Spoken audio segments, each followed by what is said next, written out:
Hey y'all, I'm here for another video. Happy Sunday.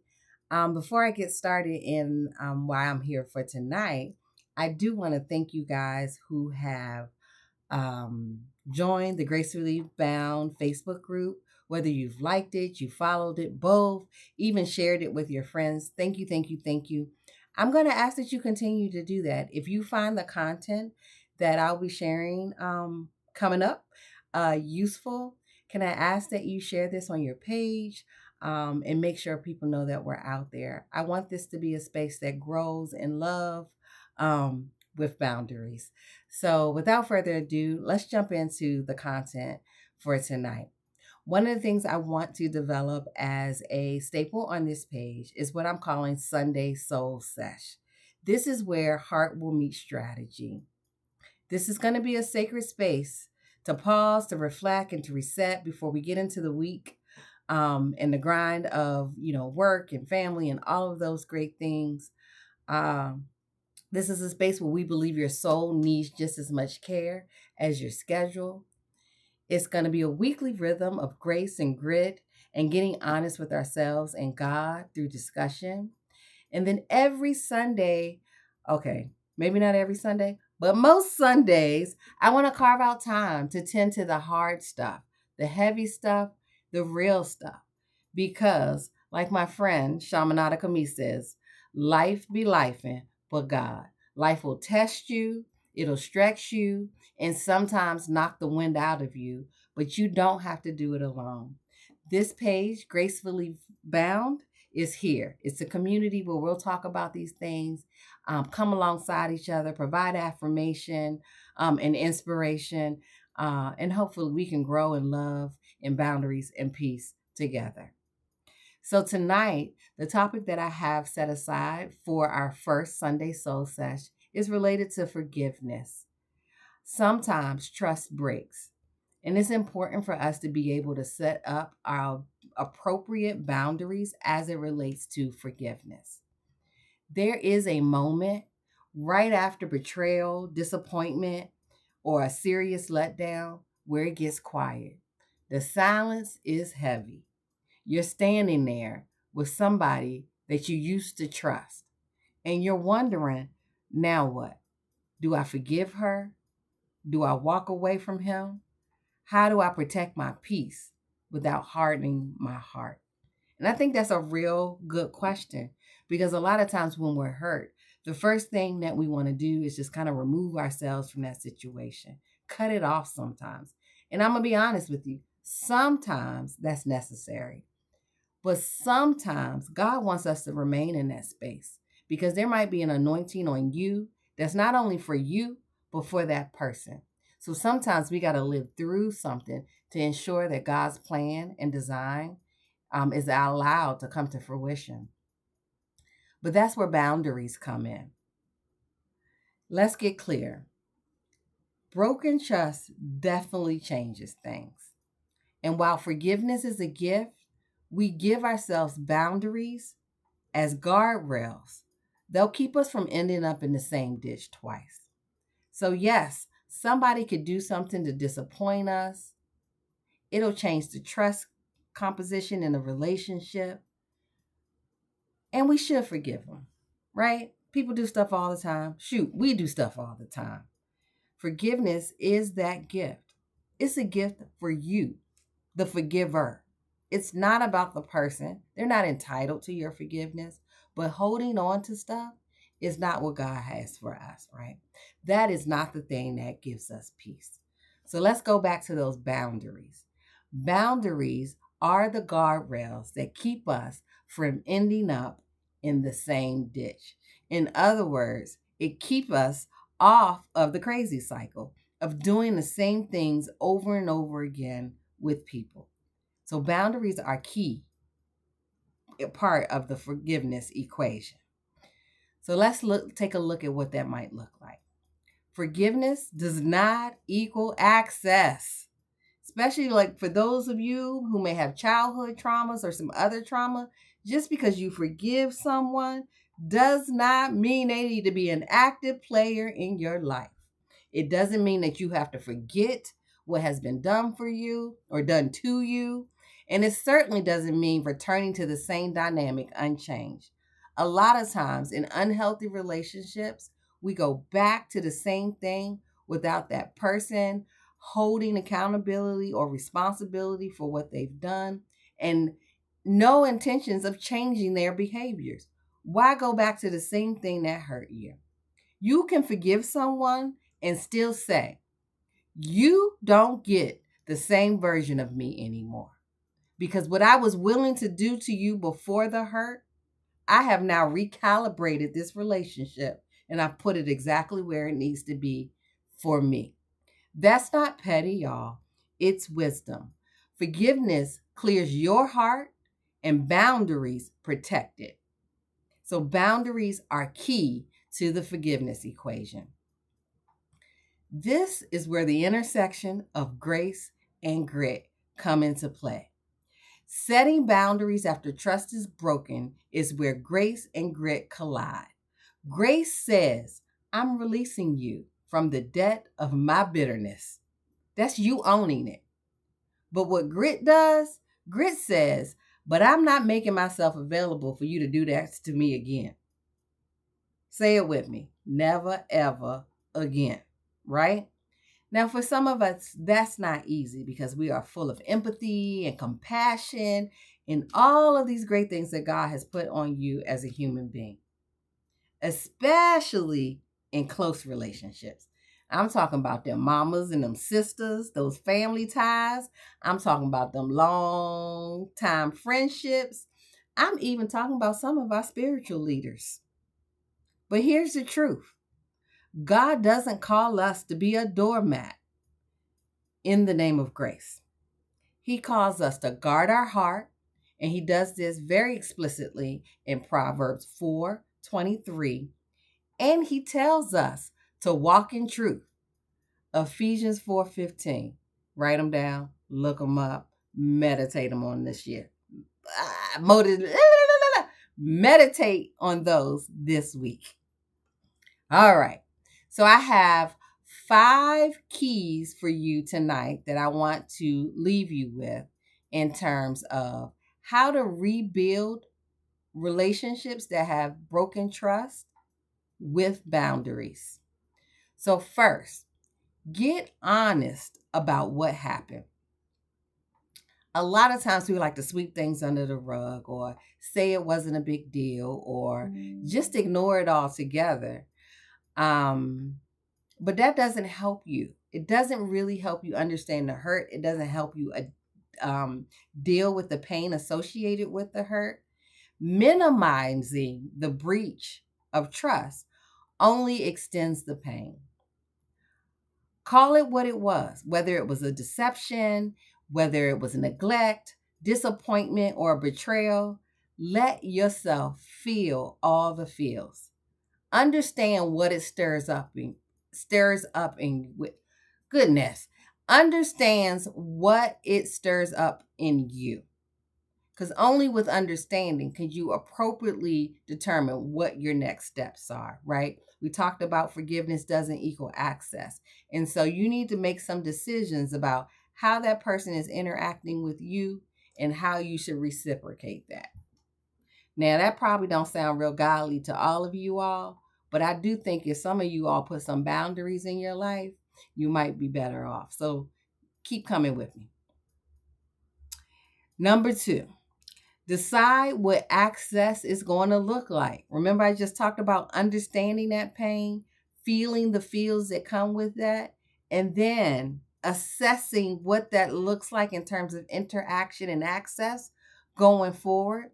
Not everybody needs the same access to your emotions, to your energy, and definitely not your time. Boundaries are a form of stewardship. Emotions and energy, you have different doses of each of those, but time is defined. You can't give it back. You can't get it back. And so if you are allowing people access to eat up something that is not replenishable, do they deserve that? Think about it. Be a good steward of your emotions, your energy, and your time. Number 3, communicate with clarity and compassion. Yes, setting boundaries for folks that aren't used to hearing them from us, they will sound mean, but they're real. You can still be kind. It might not feel kind to the person on the receiving end, but you can be kind and you can be clear, not wavering, unapologetic. Here's an example. I have forgiven you, but I'm not in a place to re-engage right now. You want me to say that again? Kind and clear. I forgive you, but I'm not in a place to re-engage right now. You don't have to explain yourself. You just need to set your boundary. Point number 4, release the need for their understanding.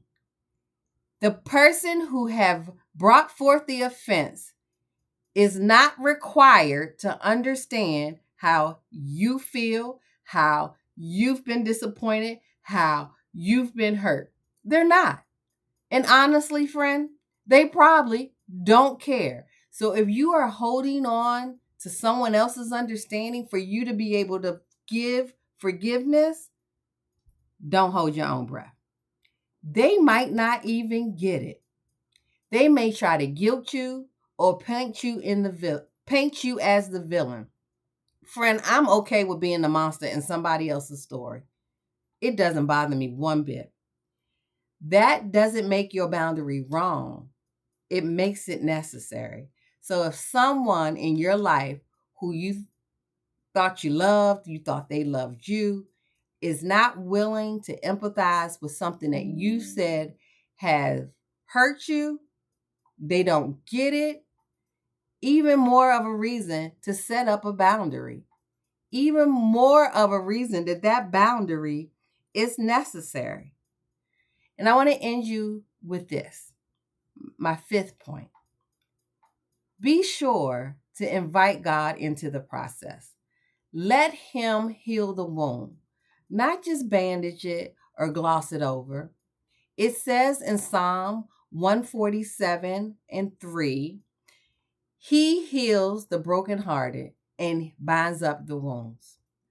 Don't rush the processes. Let God work.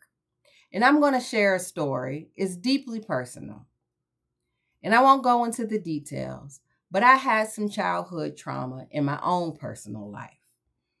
And it happened at a very young age. It happened. I know for a fact that it has impacted me all of my adult years in terms of how I interact with people, with relationship with platonic relationships with males and females, with the relationship with my husband, and even a relationship with my family. It deeply, deeply impacted how I interact with the world and how I see the world. The persons that caused the trauma, I hadn't seen in years, right? And since the trauma event occurred, I hadn't seen them. Like, I had no reason to interact with them. But it's a family trauma. My grandmother passed away, and that was the first year that I had to interact with my extended family in a more intimate way.